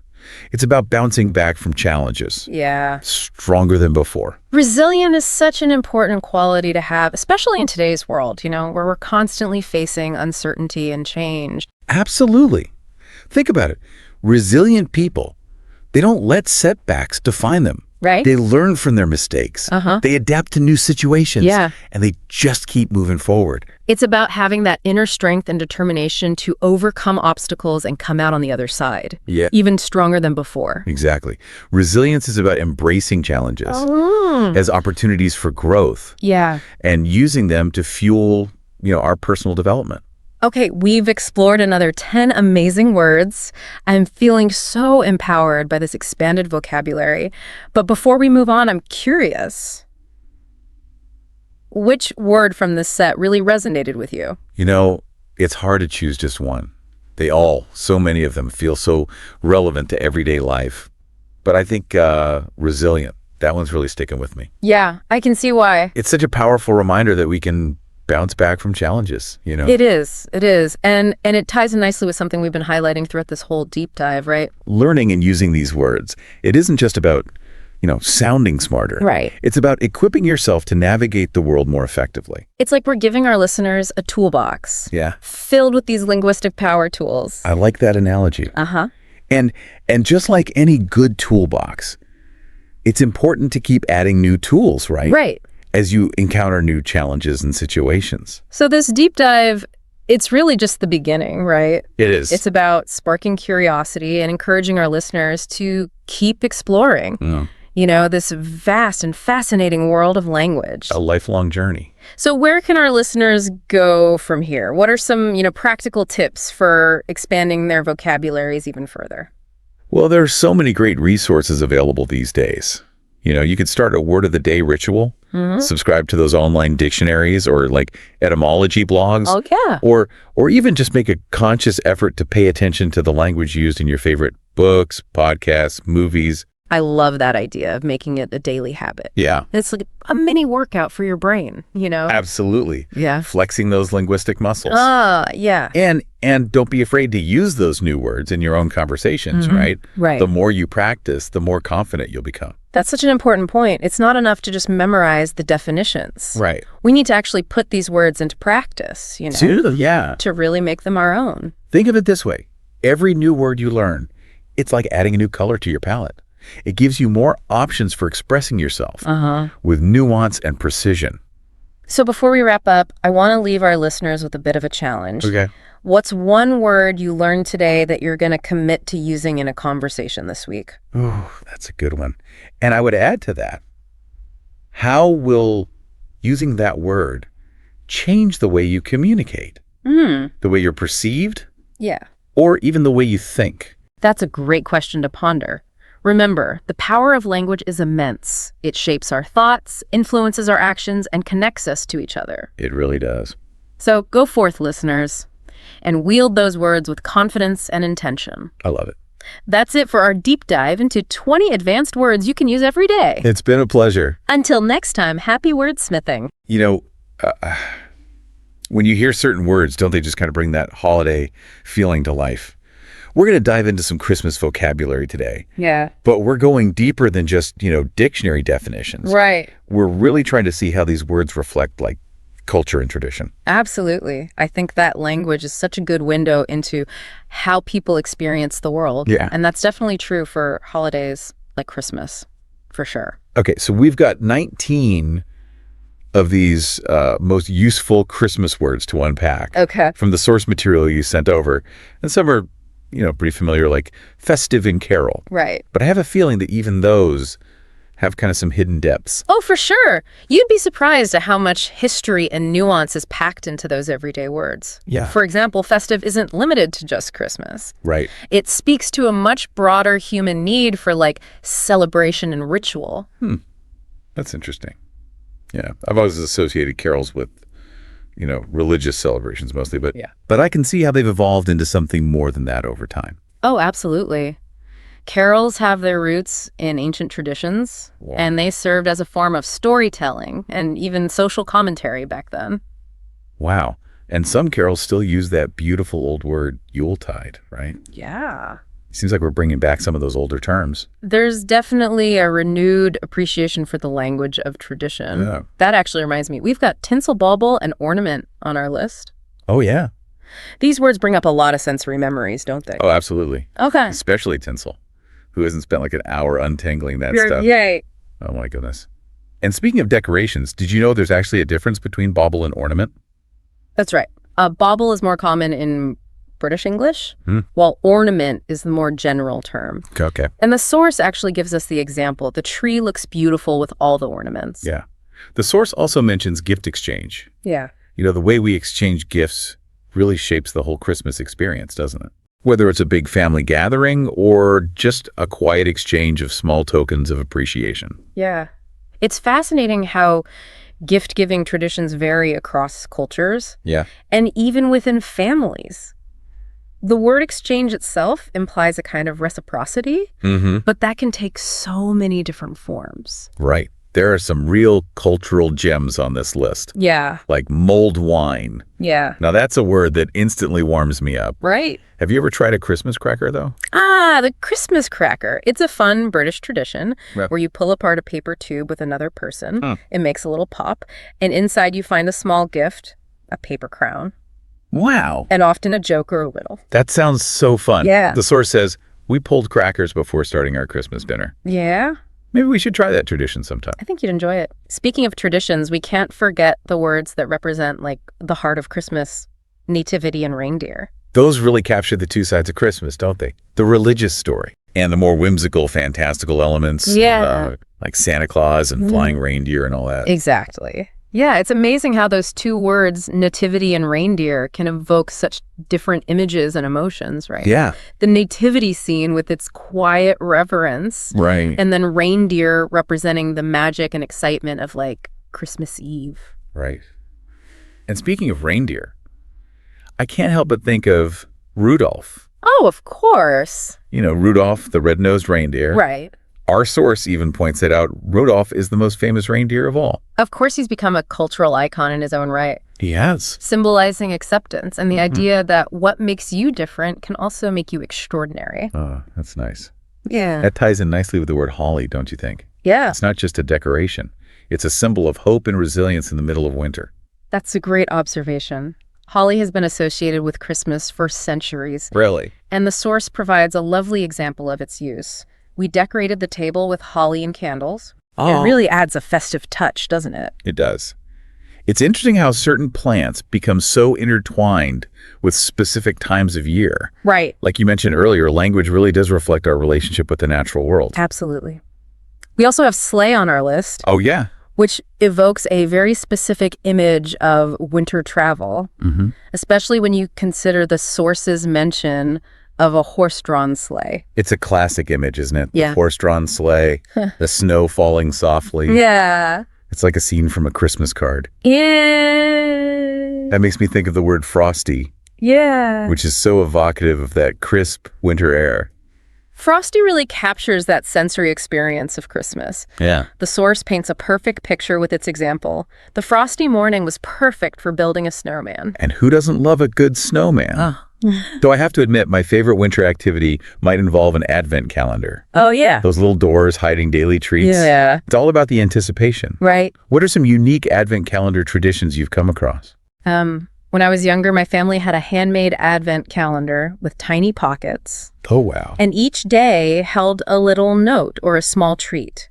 It wasn't about the grandeur of the gifts, but the small moments of joy leading up to Christmas. That's so heartwarming. Yeah. It's a good reminder that the essence of the holidays isn't always about material things, Right. It's about those shared experiences and traditions. Yeah. Which brings us back to something we touched on earlier.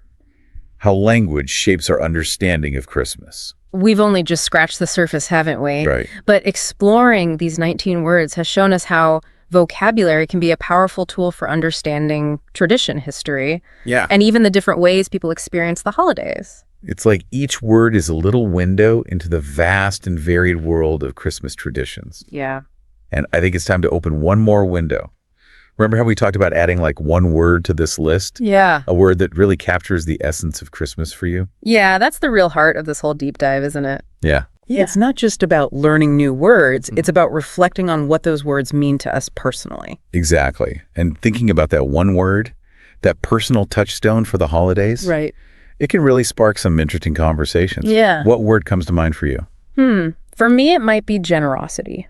Oh, It's about that spirit of giving. Yeah. Not just material gifts, but also our time, kindness, and compassion. that's a beautiful choice. And it really does remind me of something we've kind of seen throughout this whole exploration of Christmas vocabulary. Yeah. How these words connect us to something bigger than ourselves. Absolutely. Whether it's the sense of community evoked by Carol Yeah. or the historical depth of Yuletide, Right. these words carry echoes of shared experiences and traditions. And even a simple word like frosty can transport us back to childhood memories Right. of snowy days and winter wonder. Exactly. So as we wrap up this deep dive, Yeah. I encourage you to hold on to that word you chose, that word that encapsulates the spirit of Christmas for you. Yeah. Let it guide you through this season and maybe even share it with someone else. Yeah, I like that. Because sometimes the most meaningful conversations Right. start with a single word from both of us. Happy holidays. Happy holidays. Hey, everyone. Super stoked to have you all here as we kind of like really jump into this topic. I know you're all obsessed with, mastering English. That's a pretty big deal, right? Totally. So we're going to be dissecting this awesome guide called, A Comprehensive 1-Hour Guide. And not just like summarizing it, Oh, wait. but pulling out the gems, those like super motivating nuggets to keep you going on your English journey. In this guide, I gotta say, it's not your typical, learn English in 5 minutes kind of thing. Ugh, those drive me crazy. Yeah. Yeah. It goes deeper, looks at the psychology, like why we struggle, how to rewire our thinking, Totally. And we'll uncover some surprising things too. You bet. Like, did you know even native speakers mess up sometimes? Yeah. And like watching Friends can be educational. Who knew? Right. It's about finding what works for you, and this guide's like this toolbox of different approaches, so. I'm excited to dig in. But first, like the big WHY, right? Want to put in the effort. The guide starts with this idea of open doors to opportunities, and they use this travel example.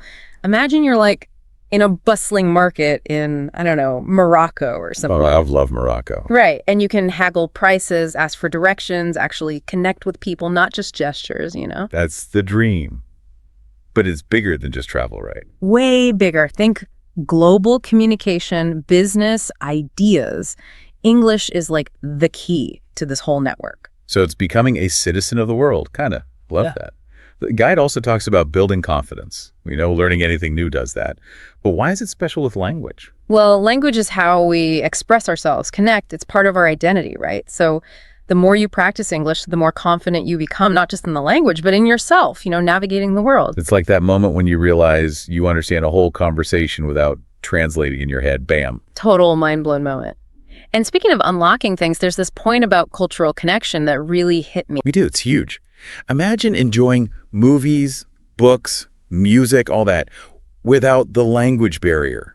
Like, You get it, right? It's like gaining access to this whole new world of art and entertainment, that feeling when you get a joke in your favorite show without subtitles. Magic. pure magic.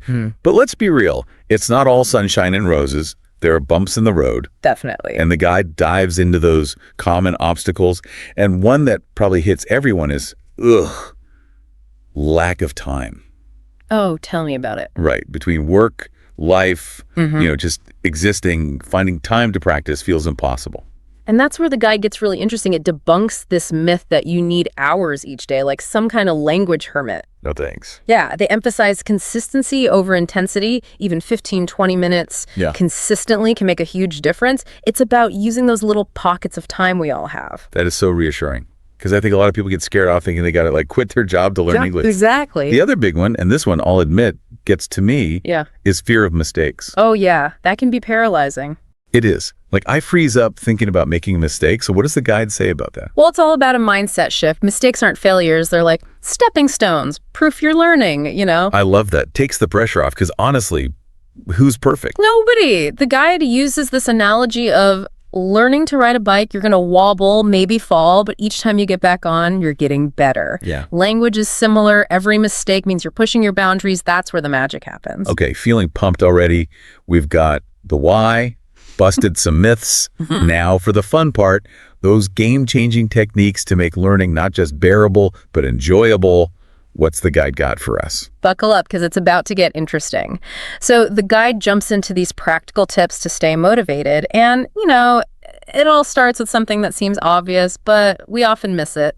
Setting clear goals. Ugh, goals. Isn't that like generic self-help stuff? I feel like I hear that everywhere. Yeah. I hear ya, but the guide gets specific. It's not just learn English. It's about how to set goals for language learning using frameworks that work. Frameworks. Okay, now I'm curious. Give me the deets.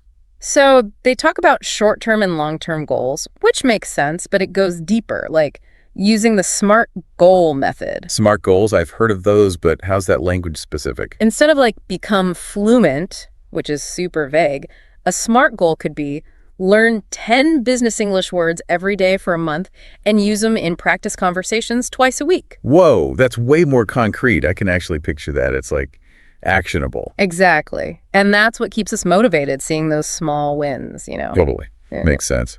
The guide also talks about making learning fun, which we touched on earlier with that whole cultural connection thing. Right. Because if it feels like a chore, you're going to quit. 100%. So how do we tap into that enjoyment factor, make it feel less like study and more like, I don't know, playtime? Well, they suggest using your passions, you know? Instead of forcing yourself to read boring textbooks, immerse yourself in English content you actually enjoy. So like guilt-free Netflix binging. Sign me up. Exactly. Think about your favorite shows, movies, music, YouTube, all that can be learning, sneaky learning, but it works. Love it. But what about if I'm not quite ready to like watch a whole movie in English without subtitles? Baby steps, right? Totally. They got you covered. Start with something familiar, you know, a show you've already seen in your native language, put on the English subtitles, and boom. You're learning without realizing it. Right. Because you already know the story, you can focus on the language itself. That's so smart. And as you get better, ditch the subtitles. Just enjoy the show. And don't forget music and podcasts. Great for training your ear, picking up slang, you know, the real life stuff. Which, hey, that's what we're doing right now. Yeah. See, you're already learning just by listening. Exactly. But we can take it up a notch. Remember that active listening thing. It's not just about letting the sounds wash over you. Yeah, it's like engaging with it, right? What were those specific techniques again? So taking notes while listening, jot down new words, phrases, or like summarize what you've heard in your own words. It's like a mental workout. Brain gains. Love it. But let's be real. Life's busy. How do we actually fit in consistent practice? I feel like I'm always saying, I'll do it tomorrow. That's where micro-learning comes in. The guide is all about it. Instead of needing huge chunks of time, it's about using those little moments we all have. Micro-learning. Gimme those mini hacks. Okay, so imagine instead of scrolling social media on your commute, you listen to an English podcast. Or while you're waiting in line, you review flashcards on your phone. It's like sneaking in learning without even trying. Exactly. It's about being intentional with those little bits of time we usually waste. Mind blown.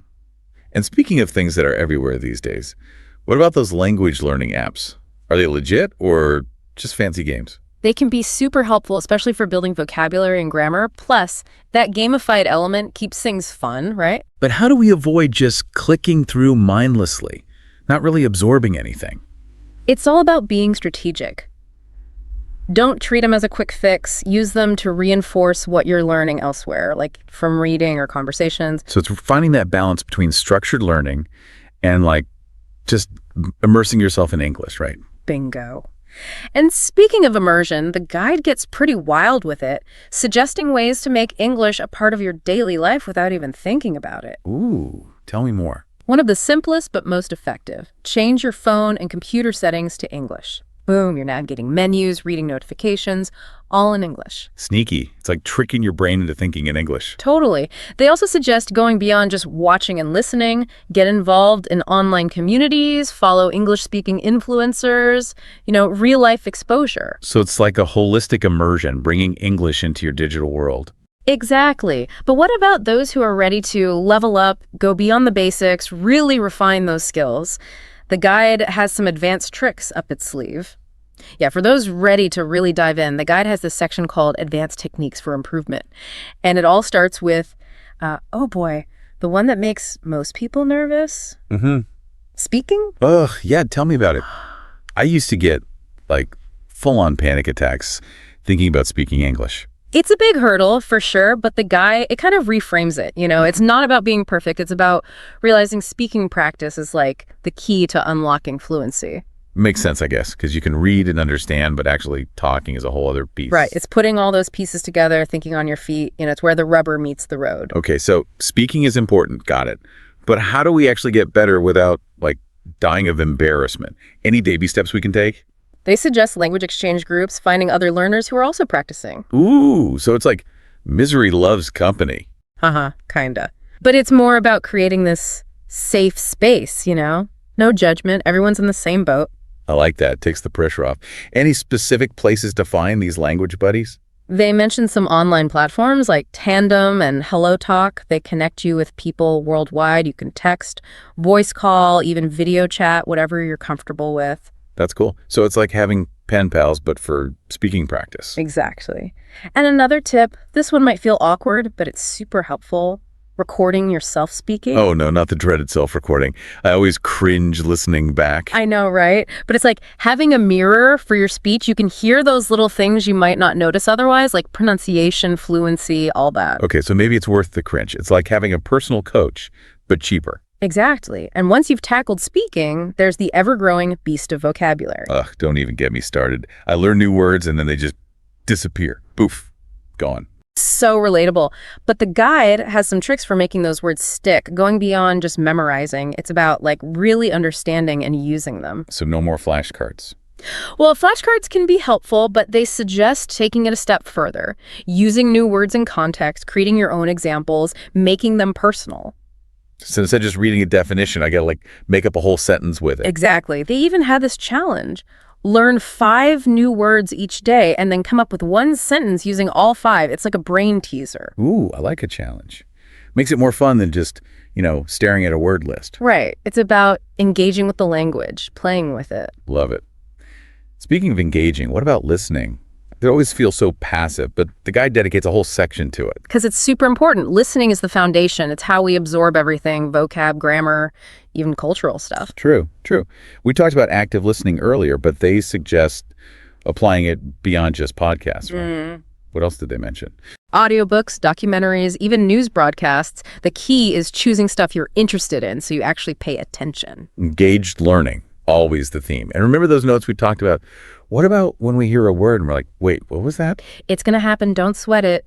They emphasize focusing on the overall meaning, not getting hung up on every single word. You can always rewind, listen again. It'll click eventually. Patience, young Padawan. Ah! Okay, we've covered speaking, vocab, listening, and now for the one I always dread, writing. Ugh, yeah, the dreaded writing practice. But the guide makes it less scary. They present it as a creative outlet, a way to really solidify what you've learned. I'm more of a talker than a writer. Any suggestions for easing into it without, having a meltdown? They suggest starting a journal, nothing fancy, just write about your day, your thoughts, whatever. It gets you comfortable with putting those English words on paper. So like a brain dump, but in English. Exactly. It gets you thinking in English, practicing grammar naturally. Okay, I can handle that. But for those ready for more, what are some next level writing challenges? They encourage gradually expanding, from journaling to maybe short stories, emails, even participating in online forums, stuff that interests you. So it's finding ways to make writing fun, not just a chore. Exactly. It's all about integrating it into your life, making it enjoyable. Love it. Wow, we covered a ton today, from the why of learning English to all these practical tips. My brain's kind of fried, but in a good way. It's a lot to take in, but that's the beauty of this guide. It emphasizes making the journey fun. It's not about cramming or perfection. It's about finding what works for you. Totally. It's about those little victories, understanding a song, ordering food confidently, or just connecting with someone in their language. Those are the magic moments. The guide has this quote that sums it up perfectly. Success is the sum of small efforts, repeated day in and day out. Consistency is key, right? It's not about being perfect. It's about showing up, taking those small steps, and over time, those steps lead to amazing things. You got it. Well, this deep dive has been incredible, but it's just the beginning. There's a whole world of English learning out there waiting for you to explore. So go out there and conquer. And as we wrap up, I want to leave you with a question. Now that you have all these tools, what's one small action you can take today to keep that momentum going? Maybe watch a show with subtitles, learn some new words, anything. Just take that step and remember, you're capable of incredible things. Until next time, happy learning. All right, so we're diving into these awesome English speaking tips. And guess what? We're going to use storytelling to help you guys get there. I've been really digging through all these tips, and some of them are so cool. Did you know that simply narrating your day, even just making breakfast or walking the dog, can make a huge difference? There's this story about Jane, who was super shy about speaking, but she started doing that, just narrating her day, and her fluency just took off.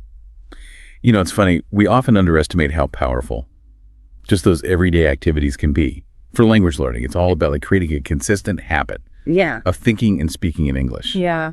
I used to struggle with this whole think in English thing. I'd be translating everything in my head before I could even say a word. It was exhausting. And my conversations just felt so clunky. What are some ways to actually shift your thinking into English mode? Well, that's a common challenge. One really effective technique is to start small. So instead of trying to translate like entire sentences, just focus on single words or short phrases. For example, when you see a cat, just think cat in English, not your native language. And then as you get more comfortable, gradually increase the complexity. Another helpful tip is to use visual aids. So surround yourself with English labels, posters, even sticky notes. This constant visual reminder will kind of just nudge your brain to start thinking in English. So it's like training your brain to make those automatic connections, right? Instead of going through that extra translation step. Exactly. And speaking of training, the source material really emphasizes the importance of daily practice, even if it's just for like 10 or 15 minutes. The key is consistency. Think of it like working out a muscle.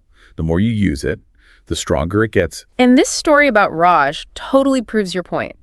He was really focused on improving his pronunciation. So he started imitating the dialogue from his favorite movies, paying attention to the actor's intonation and everything. And guess what? It totally worked. He started to sound so much more natural and fluent. You know what Raj was doing was actually quite clever. He was intuitively tapping into the power of mimicry, which is like a fundamental aspect of language acquisition. When we imitate native speakers, we're not just copying sounds, we're absorbing like the subtle nuances of the language, the rhythm, the stress patterns, even the emotional tone. Okay, that makes a lot of sense. It's like when we learn our first language as babies, we're constantly mimicking what we hear around us. So why not apply that same principle to learning English? Exactly. And this leads us to another crucial point that's emphasized in the source material: learning phrases, not just isolated words. Okay, this is something I've heard before, but honestly, I never fully understood why it was so important. Can you explain a bit more about the benefits of learning phrases instead of just memorizing individual words? Sure. So when we learn phrases, we're not just acquiring vocabulary, we're also grasping how words work together. In natural flowing speech, for example, instead of just learning the words give and hand, we learn the phrase, could you give me a hand? This teaches us like the grammatical structure, the idiomatic usage, and the natural rhythm of the language. Oh, so those common phrases become like building blocks for conversations. It's much more efficient than trying to piece together individual words in the moment. Exactly. Imagine trying to build a house brick by brick versus using prefabricated walls. Phrases are those prefabricated walls of language. They help you communicate more fluently and naturally. The source even gives some great examples, like what's up or how's it going? I never thought of it that way. That's actually a really helpful analogy. So instead of getting bogged down with individual words, we should focus on those everyday phrases and how they're used in context. That's a fantastic takeaway for our listeners. Absolutely. Yeah. And the beauty of it is you encounter these phrases all the time. In movies. Yeah. Music. And everyday conversations. Start paying attention to them. Write them down and practice using them in your own interactions. Yeah. I love that. All right, so we've talked about the importance of thinking in English, practicing consistently, and learning phrases. But let's get even more practical. This source has a whole section on using stories to improve fluency. And I have to admit, I was a little skeptical at first, but then they started talking about visualizing the story and really bringing it to life with details. And it clicked for me. I actually tried it with the sample story they gave about a weekend hike. And it was amazing. I felt like I was reliving the experience as I was telling the story in English. Do you find that using your senses helps you remember things better when you're learning a language? Absolutely. Our brains are wired to remember things that are like emotionally charged and sensory rich. So when you actively engage your senses while you're telling a story in English, like the sights, sounds, smells, you're creating those stronger neural connections, making it much easier to recall the vocabulary and the grammar. It's like turning your brain into a high-definition movie studio. I love that analogy. It makes so much sense. And speaking of making things stick, this source also recommends recording yourself speaking English. Oh, I used to cringe when I would listen back to my early recordings. But it really helped me pinpoint areas where I needed to improve. It was like having a personal language coach in my pocket. Yeah, such a valuable tool Yeah. for self-assessment. You can hear your pronunciation, your intonation, the overall flow of your speech. You might notice things you weren't even aware of, like maybe using filler words too often or speaking too quickly. Oh, totally. I used to say and like all the time.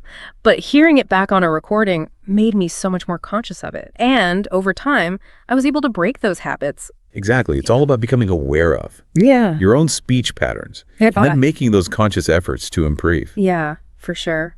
You know, another thing that really stood out to me in these tips was the power of asking questions. It seems so simple, but it's such an effective way to keep conversations flowing and build your confidence.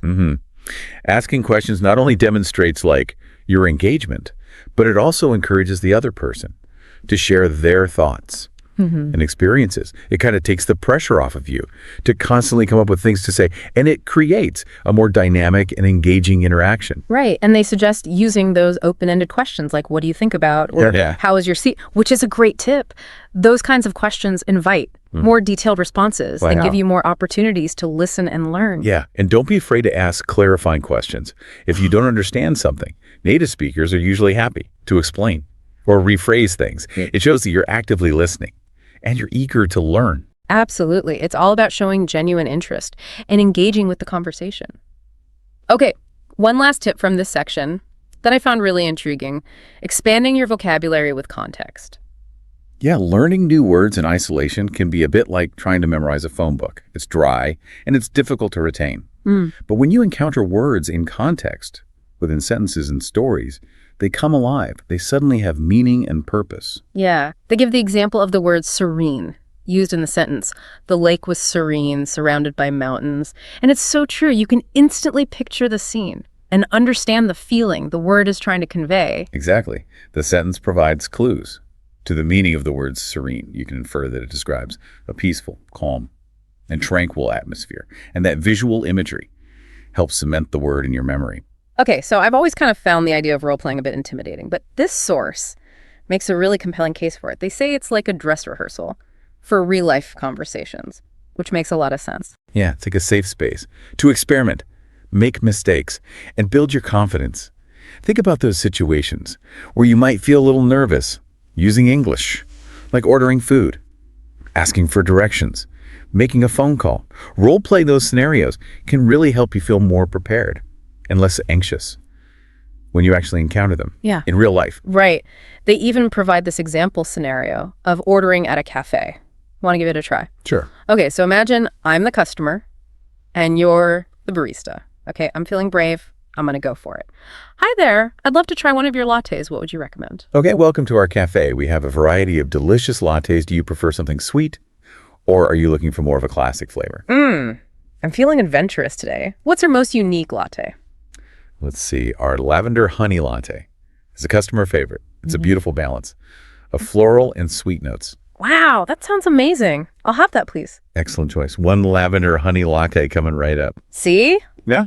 That wasn't so bad. I actually felt pretty comfortable using those phrases and responding in real time. Yeah. And the more you practice, the more natural it'll become. You can even involve like friends or family members in your role plays to make it even more fun and interactive. That's a great idea. It kind of turns language practice into a game almost. Okay, so the source also talks about the benefits of joining English-speaking communities. And they share this really cool story about Ahmed, who joined an English-speaking book club.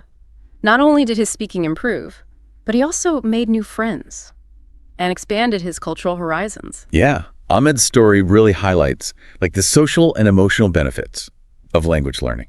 You know, it's not just about grammar and vocabulary. It's about connecting with people, sharing experiences, and broadening your perspectives. It's about finding your tribe, those people who share your passion for the language and can support you on your learning journey. Exactly. And the beauty of it is there are so many different types of communities out there, like book clubs, hiking groups, online forums, language exchange partners. So think about your interests, your hobbies, your goals. What kind of community would you feel most comfortable in, most engaged in? Yeah, the key is to find a space where you can use English authentically and connect with people who share your passions. Well, this brings us to the end of our deep dive into these incredible English speaking tips. I have to say, I've learned so much from going through all these sources with you. It's been a pleasure exploring these techniques together. Remember, the most important thing is to enjoy the process, embrace the challenges, celebrate those victories, and never stop exploring the beautiful world of language. Yes. And for all of you listening out there, remember that fluency comes one step at a time, Keep practicing, keep experimenting, and most importantly, keep believing in yourself. Until next time, happy speaking.